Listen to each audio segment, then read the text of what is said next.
Mesdames et messieurs, bonsoir, ravi de vous retrouver. Une nouvelle édition de direct pour ce lundi 21 octobre 2019. L'édition d'aujourd'hui sera essentiellement consacrée aux relations entre l'Afrique et la Russie. Mais on va commencer par quelques nouvelles. La première concerne aujourd'hui la rencontre du président Abdel Fattah al-Sisi avec le chef du Conseil des ministres koweïtien, Cheikh Jaber Mohamed Al-Moubarak Al-Sabah, et la délégation qui l'accompagne. Cette rencontre a eu lieu pour discuter des relations bilatérales très distinguées entre l'Égypte et le Koweït et des projets d'intérêt commun.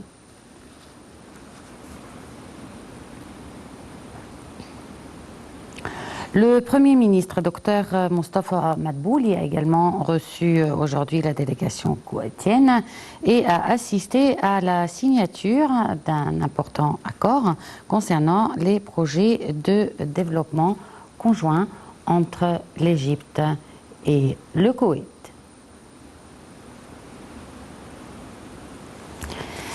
Aussi, concernant les activités de la deuxième édition de la Semaine de l'eau, se sont poursuivies aujourd'hui au Caire pour la deuxième journée consécutive et se poursuivront jusqu'au 24 octobre sous les auspices du président Abdel Fattah al-Sisi, intitulé « Faire face à la pénurie d'eau ».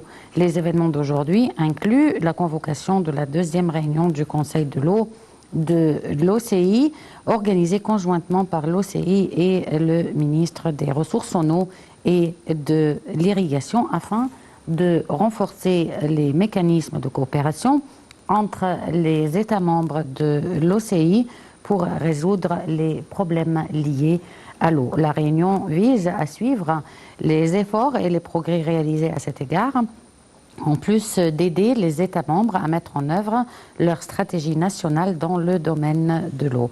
Salih Hamed et Mohamed Al-Houmoussani.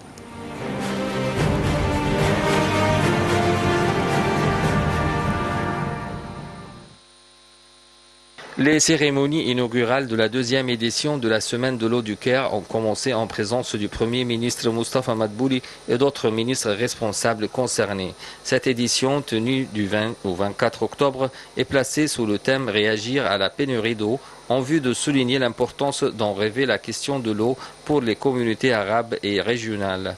5 axes seront examinés au cours de la semaine, dont les moyens de lutter contre les changements climatiques, les moyens d'atteindre les objectifs de développement durable à la lumière de la pénurie d'eau, ainsi que les recherches et créations appelées à faire face à la pénurie d'eau. Par ailleurs, le Premier ministre Moustapha Madbouli a déclaré que la pénurie d'eau en Égypte était le défi fondamental à relever, raison pour laquelle la thématique de la deuxième édition de la Semaine de l'eau. Le chef du gouvernement a affirmé que nombre de régions ne pouvaient pas atteindre les objectifs de développement durable en raison des grands défis climatiques à relever, exigeant une conjugaison des efforts mondiaux en vue de mettre en place des stratégies et des plans adéquats en la matière. M. Madbouli a évoqué l'impact de la pénurie d'eau sur les fleuves, les citoyens, les quantités d'eau disponibles, ce qui soulève de nombreuses questions sur la fourniture d'eau et de nourriture. Le secteur agricole sera le premier à être impacté par cette pénurie, étant donné qu'il est le plus grand consommateur en la matière, a fait savoir le Premier ministre, rappelant que plusieurs pays de la région partagent avec d'autres les mêmes sources d'eau et soulignant à cet égard l'importance que les pays riverains coopèrent avec respect en fonction du droit international.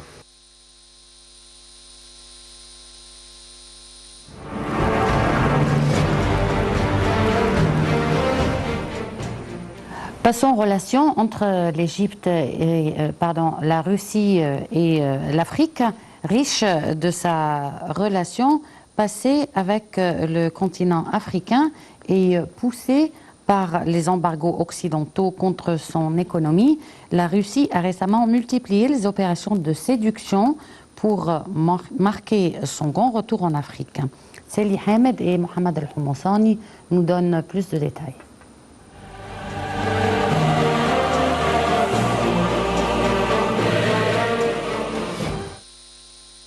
Petit à petit, la Russie fait son chemin en Afrique. En 2018, le ministre russe des Affaires étrangères, Sergei Lavrov, avait effectué une grande tournée en Afrique australe et centrale. Il avait successivement visité l'Angola, la Namibie, le Mozambique, le Zimbabwe et l'Éthiopie. Peu après, Vladimir Poutine a annoncé l'annulation de 20 milliards de dollars de dettes contractées par des pays africains auprès de Moscou. Puis des accords militaires ont été conclus avec la RD Congo, l'Éthiopie et le Mozambique. Moscou a passé ces dernières années plusieurs accords de défense en proposant assistance et matériel militaire à une liste non exhaustive des pays africains. Dès 2016, cette stratégie d'influence avait été théorisée dans un document de politique extérieure. La Russie élargit sa coopération avec les États africains sur une base bilatérale et multilatérale en développant des relations économiques et commerciales mutuellement bénéfiques, en instaurant une coopération globale et en contribuant à prévenir les conflits régionaux et les situations de crise ainsi que les règlements post-conflit en Afrique.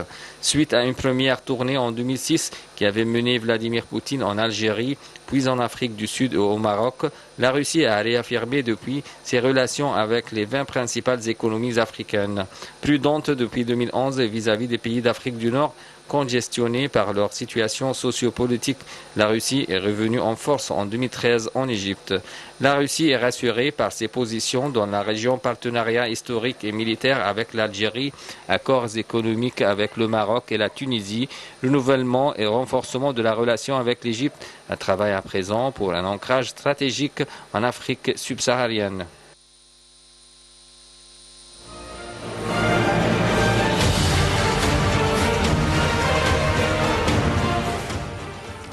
Aussi, depuis le début de l'ère coloniale jusqu'à nos jours, l'Afrique reste un continent convoité par toutes les grandes puissances, parmi lesquelles comptent de nombreux États membres de l'Union européenne, les États-Unis, la Chine et bien entendu la Russie. Un commentaire et tout de suite après, on entame notre partie débat pour ce soir.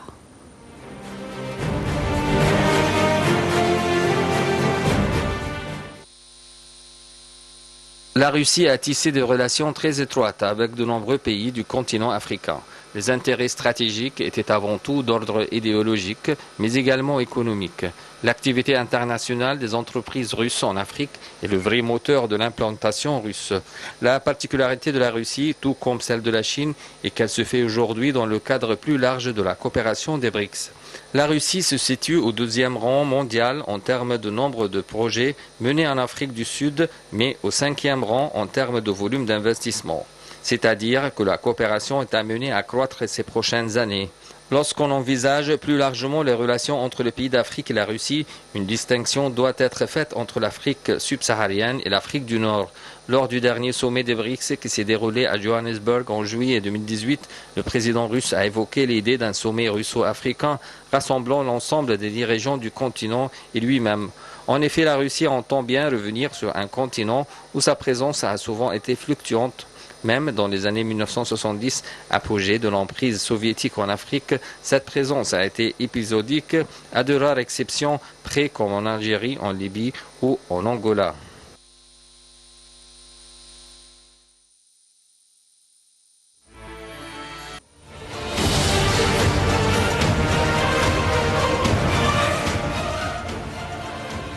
Et nous revoilà de retour, mesdames et messieurs, et nous allons tout de suite entamer notre partie débat qui concerne les relations entre l'Afrique et la Russie, et bien entendu l'Égypte à leur tête. Et pour parler de cela, nous avons le plaisir d'avoir avec nous Dr Esmaïl Hamed, historien et écrivain. Nous sommes ravis de vous avoir avec nous. Merci. Alors, parlant de l'Afrique et la Russie, est-ce que cette histoire date depuis longtemps ou bien c'est une histoire quand même assez récente? Merci pour l'invitation. Normalement, la Russie c'est considéré comme un joueur un petit peu récent qui a beaucoup d'envie, beaucoup de vouloir de jouer un rôle très fort pour l'Afrique et aussi à l'imitation des autres grands pouvoirs du monde et les pouvoirs traditionnels qui jouaient des rôles très importants en Afrique. Alors la France principalement, l'Angleterre, la Chine et les États-Unis. Encore, il y a aussi des autres joueurs, mais plus anciens, pendant ceux qui jouaient alors la partie impériale au début, avant la France et l'Angleterre. On parle bien sûr de Portugal. Portugal a joué le rôle qui a fait l'introduction pour l'Afrique et qui a attiré l'attention pour les autres pays européens pour aller en Afrique par rapport à l'exploitation, par rapport à la route désertique du commerce. Ça, ce qui était très connu, qui relie le nord de l'Afrique avec l'ouest africain, après par rapport au reste de l'Afrique, le centre de l'Afrique et l'est de l'Afrique. La Russie, bien sûr, a voulu de faire une imitation aussi des autres sommets, le sommet américain avec l'Afrique, le sommet aussi français avec l'Afrique, comme ça. Et je pense aussi la Russie a bien exploité le moment. Parce que le lien entre l'Égypte et la Russie, ça c'est très ancien. Oui, ça c'est. On va reparler de ça tout à l'heure. Comme ça. Et je pense que la Russie a voulu de profiter de la position de l'Égypte par rapport au lien bilatéral de la Russie et l'Égypte, et en même temps le lien entre l'Égypte et l'Afrique. L'Égypte, c'est le plus grand pays africain. Bien sûr par rapport à la population, par rapport à beaucoup de choses, économiquement, à un pays avec beaucoup d'histoire. Donc la Russie a voulu dans ce moment, quand l'Égypte est la présidente de l'Union africaine, donc elle veut rassembler tous les pays africains, les 54 pays, d'être présents là-bas à Sochi pour le sommet. Donc vous parlez qu'actuellement la Russie, elle prend un petit peu avantage de la présidence de l'Égypte pour l'Union africaine pour s'ingérer, oui. Ou on ne va pas dire s'ingérer, mais plutôt pour avoir des relations plus étroites avec les pays africains. Oui, c'est ça. C'est ça, elle profite de ça principalement. C'est pour profiter le lien l'Égypte et la Russie. Donc l'Égypte, c'est... Sur quel domaine? Comment la Russie peut-elle profiter? Sur le plan économique, normalement, le domaine politique et économique. On ne peut pas séparer les deux, parce que les deux, bien sûr, se servent les uns avec les autres. La politique, bien sûr, sert bien avec l'économie, et aussi à l'inverse, l'économie, ça sert bien pour la politique. Donc, mais normalement, toujours pour jouer avec l'Afrique, on doit commencer avec l'économie. Mais est-ce que vous pensez que les pays africains ont aussi intérêt à approfondir leurs relations avec la Russie? Logiquement, bien sûr, on doit faire des variétés de relations pour ne pas faire une sorte de monopoly ou comme ça pour un seul pouvoir et deux pouvoirs. Parce que maintenant, en Afrique principalement, la France, la Chine, les États-Unis. Avec Israël un petit peu derrière, mais on parle des grands pouvoirs avec du niveau très grand. Alors ça, c'est les trois grands joueurs en Afrique actuellement. La Russie, bien sûr, par rapport à ses ambitions politiques et économiques, maintenant, elle se trouve en Syrie, elle se trouve dans beaucoup de pays. Et aussi, il y a des paroles par rapport à des bases aussi militaires dans la mer Rouge, comme ça, avec quelques pays. Donc alors, la Russie voulait jouer, voulait s'introduire avec les Africains. Les Africains maintenant, ou l'Afrique en général, c'est un continent très riche de richesses naturelles.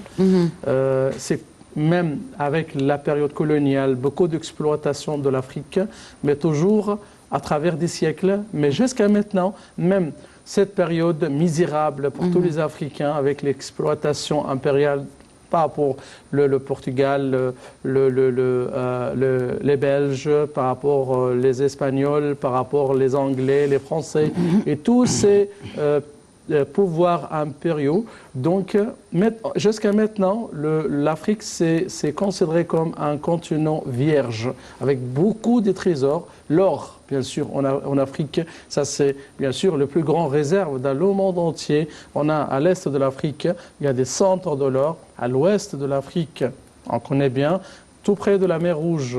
Bien sûr, il y a entre l'Égypte et le Soudan, pas loin de Halab et Chalatin, il y a bien sûr beaucoup de mines d'or là-bas. Et bien sûr avec uranium, avec beaucoup de choses.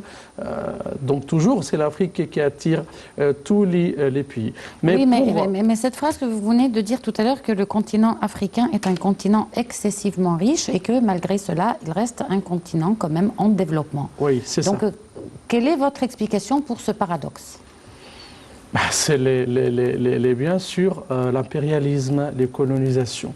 Toujours, alors les Occidentaux, ils ont beaucoup exploité l'Afrique depuis, on parle de 9e siècle de migration de prophètes, à l'autre sens, le 15e siècle avec l'intervention des Portugais alors en Afrique. Oui, bien entendu, la colonisation a exploité le continent, oui. Mais le continent aujourd'hui, il a beaucoup de richesses.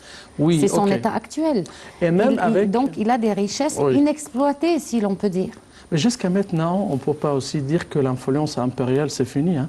Et même avec l'indépendance de tous les pays africains, alors les pouvoirs impériaux, alors ils ont laissé beaucoup de problèmes, beaucoup de tensions. Et même les frontières entre les pays sont considérées comme des frontières très fragiles. Hein. Donc des frontières, des fleuves, de mer, des frontières avec des zones chaudes entre les pays et tout ça. Ça, c'est pour faire toujours des sources de tensions. Et quand il y a des tensions entre les pays africains et même des pays avec des frontières, donc l'ancien joueur de la colonisation alors doit être présent. Et même avec l'indépendance de l'ouest de l'Afrique, de la France, mais jusqu'à maintenant, la France, elle est très présente. Alors Sénégal, le Mali, Tchad, Niger et tout ça. Même c'est l'indépendance, les années 60, donc on parle d'à peu près 60 ans, à presque 50 à 60 ans, de l'indépendance de l'Afrique encore. Il y a aussi l'influence du pouvoir de colonisation. Qu'est-ce qu'on pourrait faire aujourd'hui pour que ce continent africain se développe? Oui, c'est un défi pour tous les pays. Mais on a des modèles éclatants aussi. Je pense Rwanda, c'est le top. Rwanda maintenant, c'est un modèle exceptionnel par rapport au développement. Après une période pendant les années 90 où il y avait des génocides, il y avait des problèmes, des massacres entre les Hutus et Tutsis et tout ça. Mais c'était grâce à un président exceptionnel, Paul Kagame. Paul Kagame, c'était un président vraiment héroïque, on peut dire. C'est un héros dans l'histoire de Rwanda. C'est un homme qui vraiment a pu réunir alors le peuple de Rwanda. Il a fait beaucoup d'efforts pour les obliger d'oublier le passé misérable, le passé avec beaucoup de problèmes. Et jusqu'à maintenant, alors on trouve, qu'est-ce qui se passe à Rwanda? Kigali, elle est considérée comme la plus belle ville en Afrique. Elle est classifiée comme ça. La plus propre ville en Afrique. Une des plus propres villes du monde. Maintenant, par rapport au niveau économique, par rapport au développement, Rwanda, elle est considérée un des plus grands 10 pays par rapport au développement économique. Vraiment. Bon, et Paul Kagame, comment a-t-il fait pour entamer cette réforme dans son pays? Oui, mais pour lui, c'est le pouvoir et le vouloir. Le vouloir au début. Il avait d'envie, il avait de vouloir d'oublier le passé vraiment dramatique de son pays.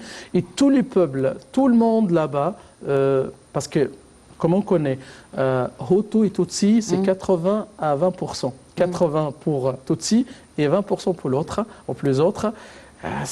On peut parler de majorité et de minorité. Donc il y avait un passé très très dramatique. Sanglant. Oui, sanglant par tous les sens. On parle vraiment avec quelques statistiques. Il y avait à peu près 800 000 morts. Alors, qui étaient des résultats des attaques et des tensions comme ça. Bon, mais pour lui, il avait le vouloir. Il avait un vouloir d'arrêter tout ça. Et le peuple souffrait beaucoup de tout ce qui se passe. Donc, on doit faire une nouvelle page, pour oublier le passé avec tout ce qui se passe. Très bien, ça c'est clair. Oui. Mais est-ce qu'il avait les ressources à ce moment-là pour justement pouvoir établir un certain développement dans son Aucune pays. ressource. Bon, alors comment, c'est ce que je Oui, vous mais demande, c'est ça. comment il Alors, l'a fait? dans tous les pays Est-ce du que monde. certains pays l'ont aidé? Est-ce qu'il avait des alliés? Est-ce que les pays africains l'ont aidé? Comment ça s'est passé? Il n'y a pas d'alliés. Alors, c'est bizarre. Mais aussi, ils ont bien profité de leur emplacement un petit peu loin de la zone. Et en même temps, il n'y a pas beaucoup de ressources. Avec le passé cinglant, donc les grands pouvoirs, ceux qui faisaient d'enrichir les tensions entre les minorités et la majorité, tout ça. Donc, ils sont loin de tout ça. Pour lui, principalement, c'était l'enseignement et la santé. Ça, c'est deux principes dans tous les pays. Ceux qui ont de vouloir, ils ont loin de l'impérialisme, la colonisation, les grands pouvoirs, ceux qui faisaient toujours le mal dans les pays. Ils sont loin et en même temps, le Paul Kagame, il avait le vouloir de débarrasser ou de passer le passé qui était avant. Après ça, on trouve Rwanda vraiment, ça m'étonne beaucoup quand je regarde des reportages et des commentaires sur Rwanda et tout ce qui se passe actuellement, c'est incroyable. Bon. J'imagine pas que je regarde un pays en Afrique avec tout ce qui se passe. Aussi, la Côte d'Ivoire, aujourd'hui, elle s'est beaucoup développée. Ça aussi. va là, mais non, Rwanda c'est autre chose. Rwanda, elle a dépassé tout ça. Parce que aussi la Côte d'Ivoire, tu connais, il y a encore la zone avec aussi la France, tout ce qui a laissé là-bas entre les frontières avec la Côte d'Ivoire, avec les autres pays, Burkina Faso, Sénégal, avec tout là, il y a des frontières très fragiles entre les pays. Encore, il y a au Mali, c'est pas loin, donc il y a des problèmes dans les pays. Mais Rwanda maintenant, non, c'est un exemple, ça m'étonne beaucoup vraiment. Bon. Vous avez parlé tout à l'heure de l'éducation et la santé, comme quoi ils avaient commencé par l'éducation et la santé pour justement pouvoir développer leur pays. Oui. Deux questions très pressantes en Afrique, l'éducation et la santé. Mais moi, je vous dirais aussi que peut-être la pauvreté, elle influence ces deux domaines. Elle influence obligatoirement l'éducation, puisque pour envoyer leurs enfants travailler et gagner de l'argent, les parents pauvres préfèrent le faire plutôt que les envoyer à l'école. Et bien entendu, ça va affecter leur santé. Donc, comment mettre fin à ce vice, je vous dirais, parce que c'est un vice. Oui, vraiment, avec tout ça, c'est ce qu'on appelle la justice entre tout le monde. La okay? justice sociale. Oui, la justice sociale par rapport à la distribution de ressources de pays avec tout le monde, sans faire beaucoup d'écart. Oui, des écarts. Oui, comme ça entre les classes sociales dans le pays. Oui, ça c'est une balance, c'est un poids très important. Oui, on a l'enseignement, on a la santé, mais encore on a besoin de la justice sociale comme ça. Et je pense qu'avec tout ça, on n'a pas besoin de ressources. Donc, si on regarde par exemple le Japon, aucune ressource au Japon, mais c'est avec les bases comme ça. Les États-Unis, ils ont fait leur développement et leur civilisation moderne et récente avec l'enseignement des universités. Toujours, c'était la clé pour tous les pays, l'enseignement. Parce que l'enseignement, toujours, on a un peuple intellectuel, un peuple qui connaît bien comment s'enrichir, comment aussi profiter de tout, profiter de temps, profiter de travail, profiter de n'importe. Ça, c'est très important pour la reconnaissance, pour tout ça. Ça, c'est très important avec l'enseignement. Okay? Et puis la santé, ça, c'est bien sûr, un peuple en forme, un peuple fit, on peut dire ça, donc pour bien travailler et tout ça. Donc, ils ont bien profité, même que c'est un pays pauvre, il n'y a pas de richesse, mais la richesse là-bas, c'est la richesse humaine. La richesse de labeur humaine. Donc l'homme, là-bas, représente la clé pour le développement économique. Donc comment voyez-vous l'avenir des relations entre le continent africain et la Russie ? Et bien sûr, la Russie, c'est un grand joueur maintenant dans le monde. Elle joue partout. Et même, je ne suis pas d'accord avec, bien sûr, son attitude en Syrie, avec tous comme ça. Mais encore, ça c'est aussi nécessaire pour le monde. Parce que c'est un seul pôle dans le monde, un seul pouvoir, un seul grand joueur. Ça, c'est aussi une catastrophe. Donc, On a besoin, même si on n'est pas satisfait de leur attitude dans quelque partie du monde, mais encore ça c'est nécessaire pour l'équilibre politique alors dans le monde. Et les Africains aussi, ils ont besoin des pouvoirs mondiaux pour leur donner alors les aides économiquement, tout ça. Et en même temps, les aides économiques, ça va aussi convertir avec des influences politiques. Parce que si on profite dans les grandes organisations politiques dans le monde, pour, par exemple, si on parle par le Conseil de sécurité, si on parle par beaucoup de choses. Donc, toujours, la politique et l'économie, c'est très important pour se servir les uns des autres. Les Africains ont besoin de la Russie, et la Russie aussi a besoin de l'Afrique aussi, parce que aussi, pour profiter, pour l'exploitation, ça c'est logique. Mais aussi, qu'est-ce que vous pouvez nous donner au lieu d'avoir l'exploitation que la Russie? Parce que si les grands pouvoirs du monde ils ne jouent pas pour rien. Non, et ils ont beaucoup... Ça, c'est sûr qu'il y a des intérêts. Oui, des intérêts. Mais aujourd'hui, l'Afrique et l'Égypte, ils sont conscients de la relation gagnant-gagnant. Oui, c'est ça. C'est-à-dire que, bien entendu, il y a des intérêts. Autrement, ils ne s'aventureraient pas à investir dans un continent où ils vont perdre. Oui, c'est ça. Donc, je pense que tout le monde mise aujourd'hui sur la relation gagnant-gagnant. Oui, c'est ça. Ça, c'est bien sûr un principe que tout le monde profite bien. Et même les Russes, toujours, ils parlent de l'économie. Mais en même temps, l'économie avec la politique. Parce qu'ils ont besoin aussi de vote dans les organisations mondiales et tout ça. Donc, dans quelques moments, la politique, ça doit servir pour... l'économie, ça doit servir pour la politique après. Donc, ça, c'est le plus important maintenant, c'est pour le niveau d'équilibre. Alors, comment aussi faire un équilibre par rapport à tout ce qu'on donne les Russes et en même temps que les Russes nous donnent. Alors, de quelle limite? Est-ce que les Russes ils veulent faire juste de base militaire dans les pays africains, dans les zones stratégiques de la mer Rouge, d'aussi l'Est de l'Afrique, l'Ouest de l'Afrique, aussi au centre ou dans les zones où il y a des vraies richesses en Afrique avec les mines d'or? Tu connais jusqu'à maintenant, presque en Afrique, au nord de l'Afrique et aussi à l'ouest de l'Afrique, l'est de l'Afrique, en Nubie, en Égypte et tout ça. Il y a les gens qui cherchent l'or, il y a des ressources qui restent dans la terre de l'Afrique. C'est une terre très riche. Et les Russes, bien sûr, qu'ils reconnaissent bien par rapport à l'exploitation. Oui, et c'est pour ça qu'on a dans cette région des mines d'or qui datent depuis l'ère pharaonique dans la région. Bien sûr, donc ça, les pharaons le savaient déjà qu'ils le savaient, ils ont bien exploité. Et bien sûr, par exemple, Toutankhamon, alors ça a été bien sûr exploité. Alors, ils ont exploité les mines d'or d'Égypte. C'est juste un exemple. Mais encore, d'après quelques statistiques scientifiques, on a en Égypte à peu près 100 mines d'or en Égypte. Soukari, c'est juste un exemple qu'on a exploité. Mais il y a encore dans la terre d'Égypte beaucoup de ressources. Toutankhamon, c'est le pharaon le plus modeste, tout ça. On a trouvé sa tombe en 1922. À peu près 5000 objets, or massifs en bois recouvert d'or. Donc c'est juste, dans les textes égyptiens, alors il y avait un roi de la Mésopotamie, c'est l'Irak, qui a envoyé un message pour Amenophis III. Il lui dit quoi? Alors au pharaon d'Égypte, on connaît bien que l'or en Égypte comme la poussière. Ça c'est incroyable. Même les autres rois des autres pays reconnaissent bien les richesses d'Égypte jusqu'à ce moment. Et même la zone, la Nubie par exemple, ça c'est au cœur de l'Afrique. Je voudrais juste m'arrêter là. Comment se fait-il que l'or ne soit pas encore assez exploité en Égypte? Et c'est bizarre, moi ça m'étonne beaucoup, qu'il y a Soukari, la seule mine d'or, il y a encore beaucoup alors qui se trouvent. Et peut-être, alors, parce que Halayeb et Chalatin, c'est dans la zone là-bas. Parce que cette zone, ça fait partie de ce qu'on appelle la Grande Nubie. Nubie, ça vient de Noub. Noub en égyptien, l'or. C'est la terre de l'or. La Nubie, c'est au cœur de l'Afrique. Il y a la Nubie égyptienne, depuis Aswan jusqu'à la frontière avec le Soudan, à Wadi Halfa. C'est ce qu'on appelle la basse Nubie. Il y a la haute Nubie depuis la frontière jusqu'à Khartoum.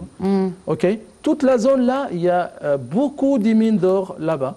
En Égypte uniquement, comme déjà dit, à peu près 100 mines d'or en Égypte. Et le gouvernement n'a pas de plan actuel pour commencer l'exploitation de l'or? J'aimerais, c'est un appel pour le gouvernement égyptien, alors, de faire l'exploitation pour les mines d'or à l'est, parce qu'on a des cartes. On a une carte de l'époque de Séti Ier.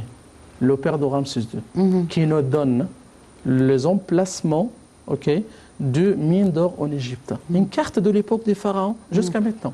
Et ça, c'est très connu. Vous pouvez voir sur Google la carte de mines d'or en Égypte de Séti Ier. Alors, tu vas trouver une chose incroyable. Et aussi, il nous parle de... Ça, c'est même au cœur de tout ça, il y a Soukhari. Mais il y a aussi beaucoup à côté. Et qu'est-ce qu'ils sont devenus ces sites aujourd'hui? Ah, mais c'est au désert, au fond des déserts et tout ça. Et peut-être c'est à cause du conflit entre l'Égypte et le Soudan par rapport à l'Aïeb aussi. Peut-être ça ne donne pas de la grande chance pour faire l'exploitation. Okay? Mais en Égypte, il y a des grandes richesses. L'Égypte et le Soudan en même temps. Bon, on voudrait quand même, avant de terminer, parler aux relations qui sont assez privilégiées entre l'Égypte et la Russie et qui datent quand même depuis longtemps. Oui, on parle avec, bien sûr, Nasser. Il était contre les États-Unis. Et bien sûr, l'autre pouvoir, c'était la Russie. C'était logiquement qu'il y avait beaucoup de liens, économiquement, politiquement et tout ça. Et je pense aussi maintenant, on parle de Daba. Ça c'est très connu, bien sûr, avec le lien pour les Russes aider l'Égypte. Ça, c'est de faire une station nucléaire là-bas à Daba. Et bien sûr, avec aussi beaucoup d'autres investissements avec l'Égypte. Et pour ça, et sur le plan militaire.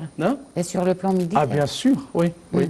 En même temps, je pense que les Russes, alors, ils vont profiter avec leur lien de l'Égypte pour l'Égypte d'être une entrée vers l'Afrique. Et en même temps que l'Égypte, elle est la présidente de l'Union africaine.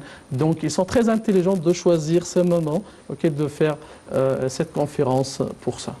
Qu'est-ce qui a fait ce retour des relations entre l'Égypte et la Russie, à votre avis? Oui, ça c'est très important, parce que toujours quand l'Égypte est juste avec les États-Unis, ça c'est un problème. Et quand il y a un seul pouvoir dans le monde, même si on n'est pas d'accord avec 2 pouvoirs, 3 pouvoirs, et comme ça, avec leur façon dans le monde, ça c'est pas bien. Mais aussi, donc si on cherche avec l'affaire la moins pire, donc s'il y a 2 pouvoirs dans le monde, aussi ça c'est très important. Parce qu'aussi, on a besoin de tous les grands pouvoirs du monde, pas uniquement des États-Unis. Ça, c'est pour aussi, pour ne pas faire beaucoup de pression, parce que s'il y a uniquement de liens très forts avec les États-Unis, c'est pas bien. Donc aussi, on a besoin pour les Russes en même temps. Mais est-ce qu'aujourd'hui, on peut parler de 2 blocs dans le monde, comme pendant l'ère nassérienne? Je pense aussi avec Poutine, oui. Parce qu'après aussi, la décadence de l'Union soviétique, les années 90. Alors, il y avait beaucoup de problèmes pour la Russie et tout ça. Avec Poutine, c'est un homme très intelligent vraiment. Il est très populaire dans son pays. Et pour ça, il a voulu de récupérer l'histoire impériale ou l'histoire d'expansion de son pays envers les États-Unis. Je pense bien sûr maintenant... Mais si on parle de l'armement, si on parle de la richesse, si on parle du développement, on ne peut pas quand même dire aujourd'hui que nous n'avons que 2 superpuissances dans le monde. Mais non, mais il y a encore, même les Russes sont un petit peu moins que les États-Unis, mais en même temps, les Russes aussi, ils peuvent faire des décisions importantes. En Syrie, par exemple, alors, elles restent jusqu'à maintenant, les États-Unis partis, alors les Russes restent jusqu'à maintenant, ils sont tout près depuis le Golfe, donc oui, ils ont beaucoup aussi des clés, ils ont beaucoup des outils qu'elles peuvent profiter avec les États-Unis. Même c'est de niveau, mais encore, parce qu'on exagère beaucoup pour les États-Unis. T'imagines là la Corée du Nord. Toujours, ils ont fait beaucoup de problèmes, c'est un pays comme ça, c'est très drôle. En même temps, ils menacent n'importe les États-Unis, mais ils ne peuvent rien faire. Et à la fin, il était obligé de faire des réunions avec le président coréen. Alors c'est comme ça, les États-Unis avec un petit pays comme la Corée du Nord. Mais t'imagines avec les Russes. Tout à l'heure, c'est une histoire d'intérêt.